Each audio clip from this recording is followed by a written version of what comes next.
नमस्कार दोस्तों, आपका स्वागत है राजीव टॉक्स में। आज का विषय बिहार में बिहार बंद बिल्कुल फेल हो गया।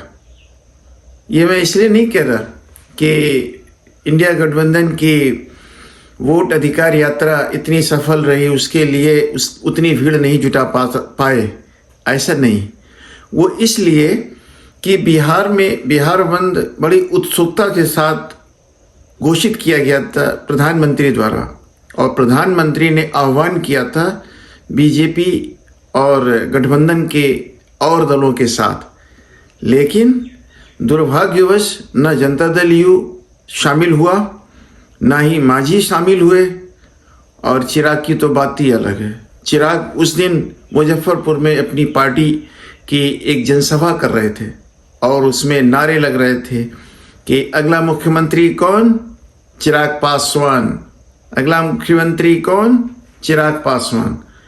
और ये तो दलीय स्थिति है जिसमें एनडीए के किसी भी दल ने साथ नहीं दिया सिवाय बीजेपी के। और बीजेपी ने क्या किया? बीजेपी के सभी कार्यकर्ता बाहर नहीं निकले। बीजेपी की तो अच्छी संख्या है, काफ़ी वोट भी हैं, काफ़ी विधायक भी हैं, लेकिन जिस रफ्तार और जिस चुस्ती और उत्सुकता के साथ में होना चाहिए थे सड़क पर, वो नहीं थे। उसकी खींच निकालने के लिए जब लोगों ने उनको नहीं सुना, क्योंकि वोट अधिकार यात्रा अभी देखी थी लोगों ने और उसका जो जन समर्थन था, तो इनके इस बंद को शामिल होने से उन्होंने इनकार कर दिया। लोग नहीं, न दुकानें बंद कर रहे थे, न लोग सड़कों पे इनके साथ आ रहे थे। तो अब क्या हो गया?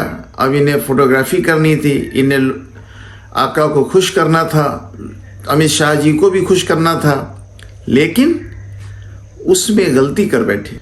जो टीचर्स थी वहाँ की, जो पढ़ाने जा रही थी, उनको घसीट के ले गए। एक प्रेग्नेंट महिला को इन्होंने बदतमीजी की उसके साथ, और इवन मारपीट भी की। एक बुजुर्ग के साथ में इतनी बदतमीजी की, बेचारे साइकिल से ही गिर गए कि कहाँ जा रहे हो। जाने कितनी घटनाएं हैं। स्कूटर वालों को रोक रहे थे, लोगों ने विरोध किया, और दूसरी महिलाओं ने विरोध किया, जम के विरोध किया कि हम तुम्हारा साथ नहीं देंगे। ये माता जी की गाली, बिहार को क्यों प्रताड़ित कर रहे हो?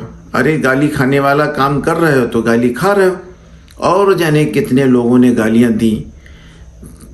अगर इससे अच्छा ये होता कि ये बिहार बंद ना बुलाया जाता तो ज़्यादा लुकी छिपी रहती, लेकिन इसको बुला के इनके दो परतें खुल गई। एक तो एनडीए साथ नहीं है, दूसरा भाजपा के कार्यकर्ता साथ में नहीं, क्योंकि मुद्दा ही इतना कमज़ोर था।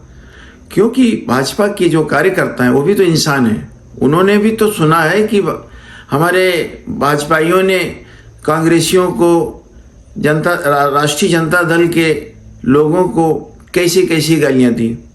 माँ बहन की तो हमेशा ही देते हैं, साथ में उन्होंने पीढ़ियों तक को तार दिया।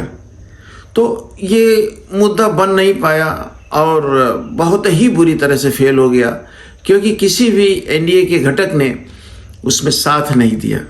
ये सबसे बड़ी पराजय है। इस बात की ये चिंतन होना चाहिए कि ये जो प्रधानमंत्री द्वारा निकाला गया कि बिहार में बंद किया जाए और सभी दल इसका सपोर्ट करेंगे, लेकिन तीनों दलों ने इस वापस वो बाहर नहीं निकले, और इवन कुशवाहा साहब भी बाहर नहीं निकले। यानी 4 पार्टियों ने साथ नहीं दिया वहाँ पर। इसके बदले में क्या हुआ कि वोट अधिकार यात्रा से ताजे हैं, अभी उनके स्लोगन्स अभी भी चल रहे हैं। तो जब भी ये वहाँ इनके भारतीय जनता पार्टी के कार्यकर्ता लोगों को बंद करा रहे थे, लोगों को रोक रहे थे, कमज़ोर लोगों को रोक रहे थे, तब पीछे से आवाज़ें आ रही थी, भीड़ से आवाज़ें आ रही थी, वोट चोर गद्दी छोड़, वोट चोर गद्दी छोड़, और वोट चोर। लेकिन अभी चर्चा का विषय ये होना चाहिए कि माताजी को गाली दी, तो माताजी की गाली केवल बिहार में ही क्यों प्रभावित हो रही है? ये गाली का तो कांड पूरे भारत में होना चाहिए। प्रधानमंत्री तो पूरे भारत के, ना गोवा में हो रहा है, ना साउथ के किसी भी राज्य में हो रहा है, ना बंगाल में कुछ हो रहा है, ना उत्तर प्रदेश में हो रहा है, बगल का ही पड़ोसी राज्य है, कहीं कुछ नहीं हो रहा, ना दिल्ली में कुछ हो रहा है, केवल बिहार में ही हो रहा है क्योंकि वहाँ इलेक्शन है। अब वोट अधिकार यात्रा अभी निकली है, इतनी सक्सेस उसको मिली थी, तो उसका मुकाबला कैसे किया जाए, इतने कमज़ोर मुद्दे के साथ इसका मुकाबला किया गया, बिल्कुल औंधे मुँह गिर पड़ा। तो ये तो हुआ नीति का फेल, क्योंकि वोट अधिकार यात्रा एक बहुत बड़ा मुद्दा था। उसके पीछे जो चाल चली गई कि एक माताजी को गाली दी, ये बेशक बहुत गंदी बात है। अगर जिसने भी गाली दी, अभी तक ये सिद्ध नहीं हुआ है किसने गाली दी, ना वो कांग्रेसी था, ना कांग्रेस का कार्यकर्ता था, ना भूतपूर्व कार्यकर्ता था। पता चला है कि वो बीजेपी का ही कार्यकर्ता था।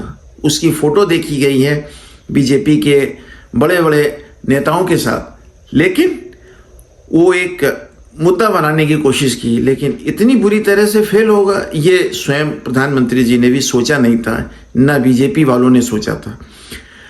अब आते हैं इसी मुद्दे को आगे बढ़ाते हुए कि वोट चोर और गद्दी छोड़ का मुद्दा कहाँ से कहाँ चला गया। अब 4 लोगों के बारे में तो हमने बता दिया, कुशवाहा जी, मांझी जी, चिराग पासवान और क्या कहते हैं इनका जनता दल यू, ये चारों पार्टियों ने तो साथ नहीं दिया। साथ में और क्या हो गया कि बंगाल की विधानसभा में भी बीजेपी के कार्यकर्ता, बीजेपी के विधायक कूटे गए। जो वहाँ के चीफ विप थे उनको मार्शल द्वारा निकाला गया बाहर, क्योंकि वहाँ उन्होंने ममता दीदी के साथ में अभद्र टिप्पणी की, उनके साथ अभद्र व्यवहार किया।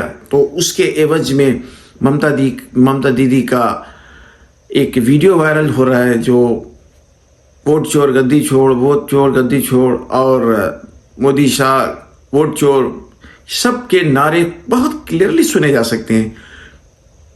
उसका विरोध करने के लिए व्हिप चीफ उठे, बहुत थोड़ी संख्या है इनकी, 65-70 आदमी है, और वो एक विशाल का एक सेना है उनके पास में, ममता दीदी के पास, उसका सामना नहीं कर सके। और उसके बाद में इनको मार्शलों द्वारा इनको उठा के फेंका गया। तो वोट चोर और गद्दी छोड़ का जो नारा है बंगाल तक ही सीमित नहीं है, वो पहुंच गया है तमिलनाडु में भी। आज एनडीए से एक दल अलग हो गया।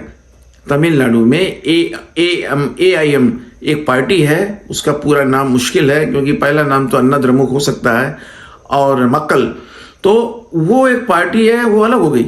अब वो ये विचार कर रहे हैं कि जो अगले साल इलेक्शन होने वाले हैं उससे पहले वो इंडिया गठबंधन के साथ जुड़ सकें, और भी 1-2 पार्टियां हैं वो भी जुड़ना चाहती हैं। तो बंगाल से लेके, बिहार से लेके तमिलनाडु तक एनडीए का कुनबा टूट रहा है। इधर चिराग पासवान ने अपने आप को अलग कर लिया है, अलग से लड़ेंगे। 70 सीटें कौन देगा उनको, मांझी जी को 40 सीटें कौन देगा, तो ये सब लोग अलग गठबंधन बना के लड़ेंगे ताकि बीजेपी को सबक सिखा सके या एनडीए से अलग होके अपनी स्थिति मजबूत कर सकें। तो ये स्थिति है बिहार बंद की। बिहार बंद ऐसे किसी की अगर ताकत कब तक रहती है, जब तक मुट्ठी बंद होती। जब मुट्ठी खुल जाती है तो ताकत बाहर आ जाती है। बिल्कुल वैसे ही हुआ। प्रधानमंत्री जी ने सोचा कि वोट अधिकार यात्रा का जवाब कैसे दिया जाए, ये दांव उल्टा पड़ गया। तो मैं इस पर बातचीत कर रहा था। आज मैं वीडियो बनाने का जो हमने सोचा था कि भाजपाइयों ने किस तरह से जनता जनार्दन का अनादर किया, उसकी चर्चा और उसकी थू-थू हो रही है, उस पर यह करना जरूरी था। आज का वीडियो यहीं तक।